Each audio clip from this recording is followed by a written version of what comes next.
Well, guys, I hate to be the bearer of bad news and unfortunate news, but we have some. We're going to talk about that in this video because some of the decisions around this unfortunate news was quite controversial, and I don't necessarily agree with it myself. So we're going to talk about that. EA may have just taken a giant W without doing a goddamn thing. So I guess we'll just start with this. There's some FC stuff I want to talk about today. We have some FC 25 news, of course, but I want to talk about this firstly because it's on my mind right now and it's the biggest news of the video. If you guys would like to buy coins, you can go to mmoxp.com.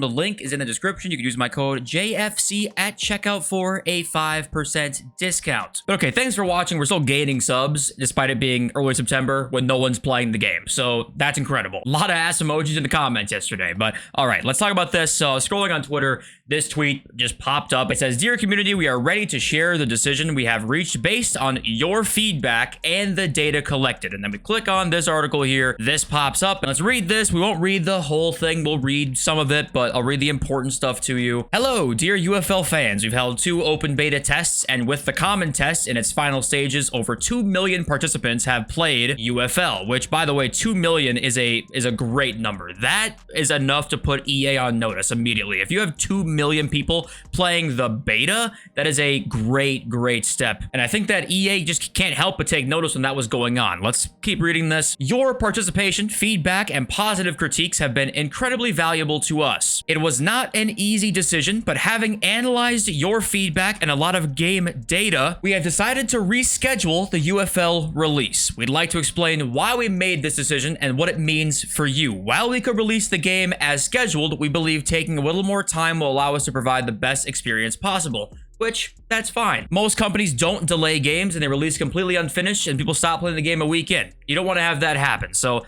that I can understand. Still disappointing because we'll talk more about it in a sec when we finish reading it, but you understand that at least, but let's keep going. "The majority of issues are related to polishing and fine-tuning the features that contribute to the game's overall feel. We understand that there is no recipe for a perfect football game, but it is essential for us to ensure that the game meets our high standards and your expectations." This part here, UFL's new release date is December 5th, 2024. Okay. "We're excited for this date and are committed to making UFL a standout title in the gaming world." Okay, let's break this down now. So first of all, UFL was supposed to be released in 10 days. Okay, 10 days from now, it was supposed to come out. What does that say about the state of the game that they waited until 10 days to then delay it? You be the judge on that. But I actually liked the UFL release date because if you did not pre-order the Ultimate Edition of FC, I think it was 2 weeks. I think UFL came out 2 weeks before FC 24, which is probably the best way you can do it. You don't want to release it the same day. Obviously, that's not going to do anything. I think you need to either release it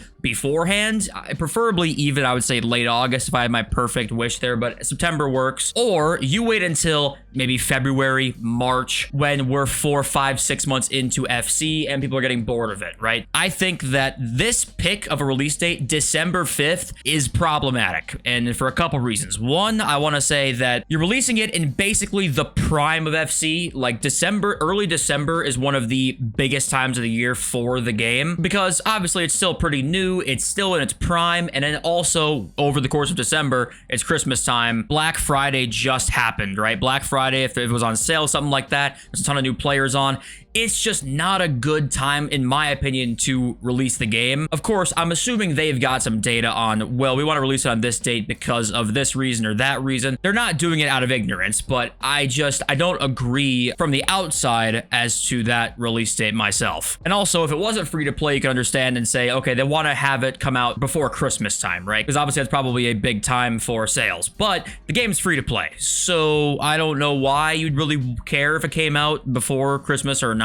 I just think that right now their goal needs to be taking people off of FC because it's not like if they make a guaranteed better product, even through gameplay, people will leave because people have addictions to FC and FC points and packs and that kind of thing. It's going to be hard to pry those players away. Releasing during Christmas time, that's tough to me. I think that that's going to be a lot more difficult than releasing it during August or early September, or even later on, say like before team of the season time, right? Something like that maybe. And of course, they can't just only think about how to compete with FC right now. They got to worry about how to make the best game they possibly can. But I feel like I'm just not sure about that release date. I think that that could be a problem. Release date means a lot. A similar story to me just happened with Call of Duty and X Defiant, because if you guys don't know, X Defiant is a first-person shooter similar to Call of Duty, and it came out a few months before COD. The new COD being BO6 came out, I think 3 or 4 months before. People were playing it for a while. People still got on it. They tried it. They didn't love it, but they definitely tried it. It had a lot of viewership. But BO6 came out now, and people are all playing that game, obviously, because it's just so hard to immediately take the throne. I mean, you're not going to. So imagine they released X Defiant as well, say Christmas time, and COD came out a month ago. It's like, okay, that's just not, I don't think that's going to do much. I could be wrong, of course. I'm not saying I know a whole lot about this stuff. Just from the outside looking in, it seems like it's not a great time. What do you guys think about that, though? This December 5th release date. I don't want to criticize them, though, for not releasing the game when they think it's not polished enough. I think companies actually don't do that enough. I think that we need to do that more often. I just would say I'd almost rather have them delay it all the way for like months. I'd rather have that happen because their audience is unique, where it's like pretty much their entire base will be playing FC or will have played FC that year. So they need to worry about them, and that's it. So I don't know. I'm just kind of rambling. It's a unique situation, but what do you think about the fact that it's delayed? We got to wait till December, which is the prime really of FC, you would say. It's tough because right now, you know, we're still waiting on a lot of FIFA 2K news, if it's ever even going to come out. We think it's being developed right now, but there's always a chance that games being developed could end up being scrapped for whatever reason. It's still years away. UFL getting delayed to possibly a worse time. You don't love to see it if you're hoping for competition right now. It's not ideal. We also, FC content right now is done. I mean, I don't know what the fuck they're doing. They don't release new cards. They don't release new cards. We got a Sokka SBC today. They won't put this card back in packs. They didn't make a new Sokka. They just decided to release the old one. So, okay. I mean, pretty much done with this game. I don't really care about getting the season done for preseason rewards anymore. Like, I don't really care. They're not trying, so I'm not gonna care. But all right, random bit of news here. Look who's back. 4 years later, the man, the myth, the legend, he is indeed back. Douglas Costa, I might shed a tear. I might have already shed a couple of tears. The man is back, and obviously the gold card's not really what you care about. You care about the promo cards that'll get released during Winter Wild Cards, or, you know, for God knows what. A flashback Douglas Costa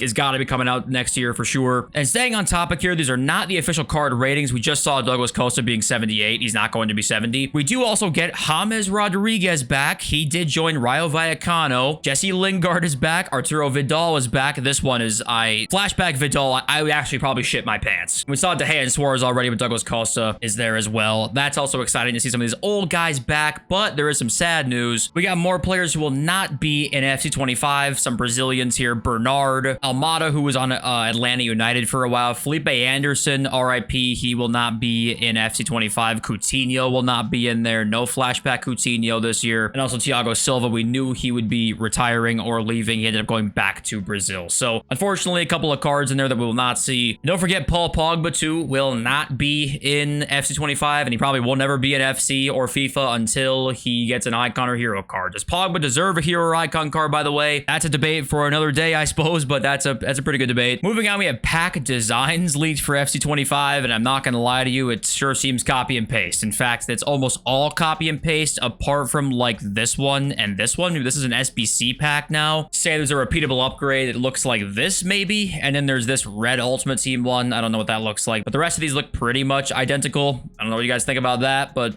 all right. Also, Buffon tweeted out a trailer of like him and his icon card. I can't show this because I'm going to get copyright striked. And here's his card here. He has a playstyle plus there because I think they all do now, but I don't know what that playstyle plus is. I don't think anybody knows what they are yet. We haven't seen like the logos leaked or anything. Maybe that's far reach. I don't know, but the card obviously looks great. There's the official card though. It also lines up with the leaks that we've had. So that does say to you, hey, the leaks are probably going to be right about most of these cards. In fact, they could be right about every single one of them. And also at the end of yesterday's video, I said, hey, FutZone said he has an announcement of some kind at 6 p.m. content tomorrow. Let's see what it is. And you probably would realize it wasn't important because it's not in my video at all so far. And guess what it was? Is it confirmed online career mode? Nope. Is it confirmed FIFA 2K is coming out in 2026?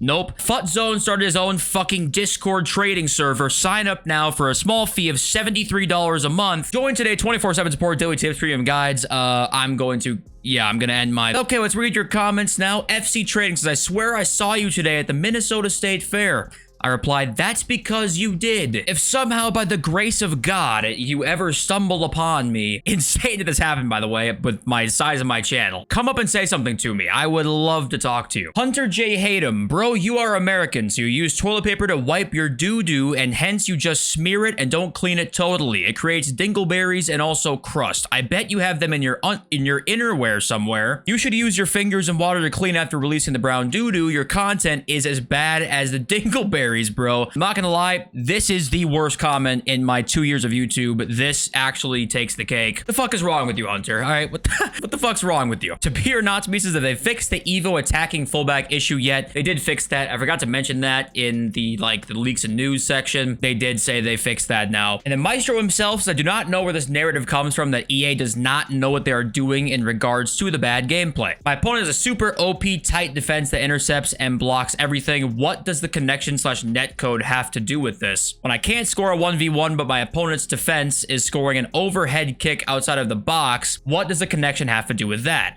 All EA has to do is tune down the slider numbers and problem solved. The game is just designed to frustrate players so that they will buy packs. You don't make millions of dollars, have the ability to pay the best developers in the world, and not know what's going on in your game, especially given that FC is basically the same game every year. And this is where it's like, yes, I kind of agree with what you're saying, but also if you do think that there's a lot of slider manipulation going on, we've never figured out a way to prove that at all. The pro players never have, stats have never changed. We can run tests on players and see what stats would say hypothetically go down. They don't go down, so it's tough to make like a sort of case that this is 100% the case. If you don't think so, you're an idiot, because people do literally test for this and they don't find it. Now, what we all can for sure agree on is that there is something wrong, okay? There is something wrong with the game, and these situations or these scenarios where it's like an overhead kick ends up flying in from your defender, your best player can't score a 1v1, that's just shit gameplay in terms of how they make the game. Like that could just be attributed to that, right? Not some sinister